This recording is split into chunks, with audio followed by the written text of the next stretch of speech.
నమస్తే యూటీవీ ప్రేక్షకులకు స్వాగతం. నమస్తే సార్. నమస్తే. సో ఇప్పుడు పీజీడిఎంకి కూడా గవర్నమెంట్ కాలేజెస్ ఉన్నాయా సార్? ఒకవేళ లేకపోతే ఎందుకు ఆ ప్రొసీజర్ని తెలియకపోతుంది?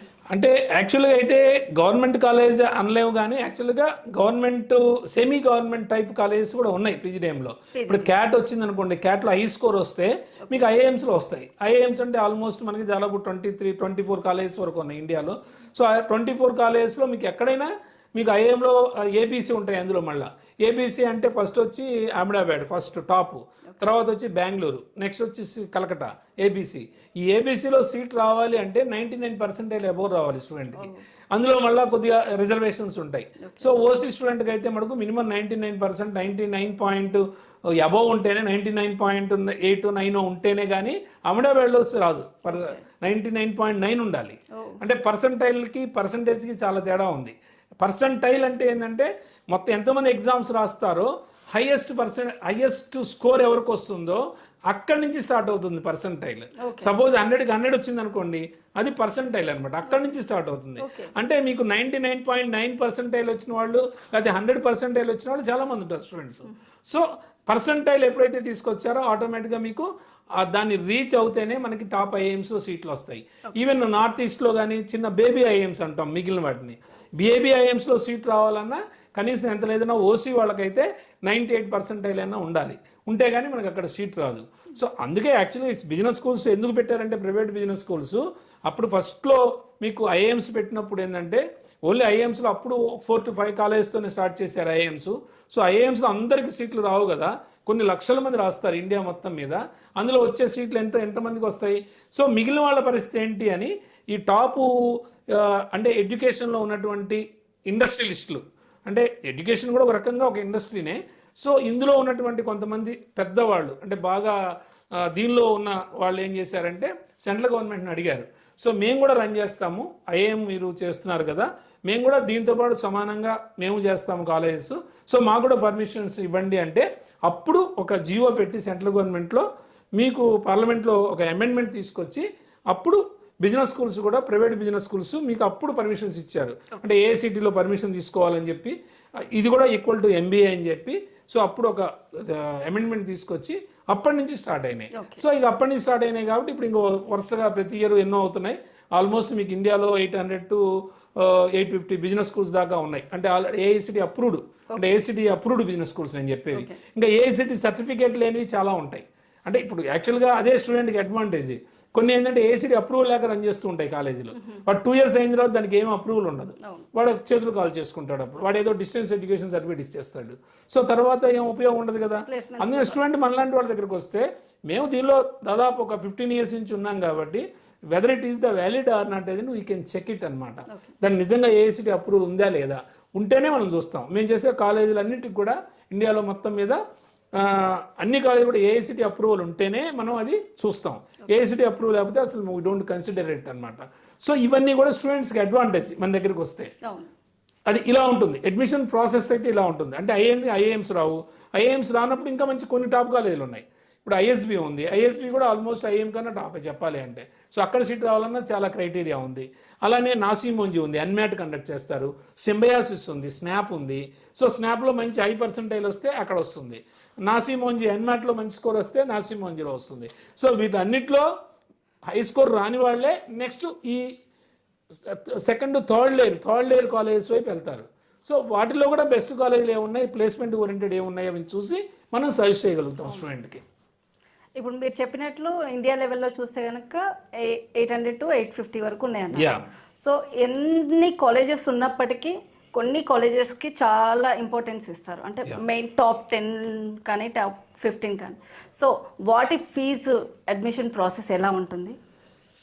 అంటే జనరల్గా ఫీజెస్ అనేది మనము రిటర్న్ ఆన్ ఇన్వెస్ట్మెంట్ని బట్టి చూసుకోవాలి. అంటే ఆర్ఓఐ అంటాం బిజినెస్ స్కూల్స్ లాంగ్వేజ్లో చెప్పాలి అంటే. అంటే ఇప్పుడు ఎడ్యుకేషన్ కూడా ఒక బిజినెస్ అయింది. ఎందుకంటే ఇప్పుడు మీరు ఎంత ఖర్చు, ఇప్పుడు ఎల్కేజీ స్టూడెంట్ని మీరు జాయిన్ చేయాలంటే మినిమం యాక్చువల్లీ లక్షలు ఖర్చు అవుతున్నాయి. But whereas when you are going for post graduation in top college, how much you have to spend it, అది కూడా ఆలోచించాలి కదా.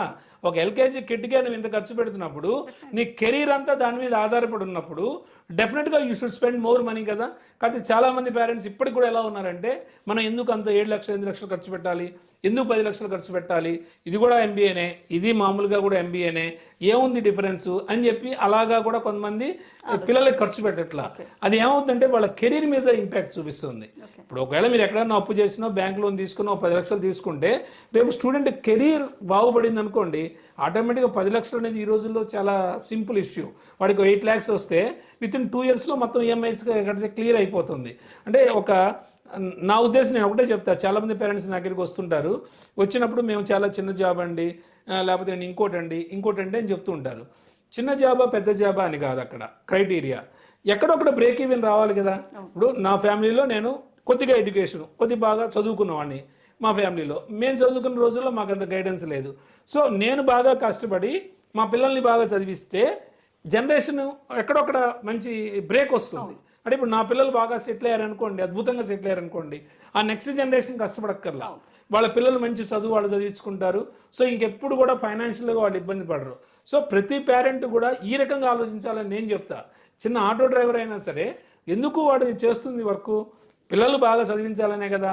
సో ఖర్చు పెట్టేది మంచిగా వాడు చదువు ఖర్చు పెట్టగలిగితే అది ఒక లైఫ్ టైమ్ ఇన్వెస్ట్మెంట్. అది నువ్వు చదువు ఖర్చు పెట్టేది లైఫ్ టైం ఇన్వెస్ట్మెంట్.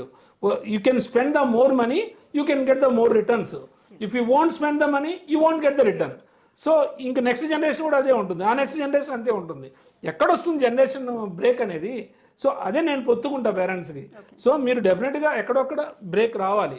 ఒకడైతే బాగా కష్టపడాలి, ఒక జనరేషన్ ఎప్పుడైతే కష్టపడాలి, ఆ నెక్స్ట్ జనరేషన్ కొద్దిగా కష్టపడి సరిపోద్ది, మూడో జనరేషన్ నుంచి ఇంక కష్టపడక్కర్లా, కంఫర్టబుల్ లైఫ్ బతికున్నంతకాలం హ్యాపీగా బతుకుతారు. సో దానికోసమే కదా మనం చేస్తుంది ఇదంతా కూడా.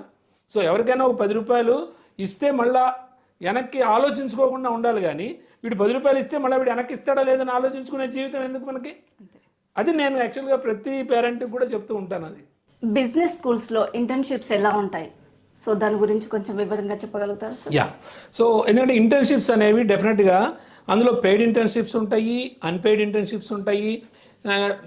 బిజినెస్ స్కూల్స్ యొక్క వాటి యొక్క అంటే బిజినెస్ స్కూల్స్కి మెయిన్ అడ్వాంటేజ్ ఏంటంటే వాళ్ళు ఇచ్చే ఇంటర్న్షిప్ అనేది జస్ట్ లైక్ వర్క్ ఎక్స్పీరియన్స్.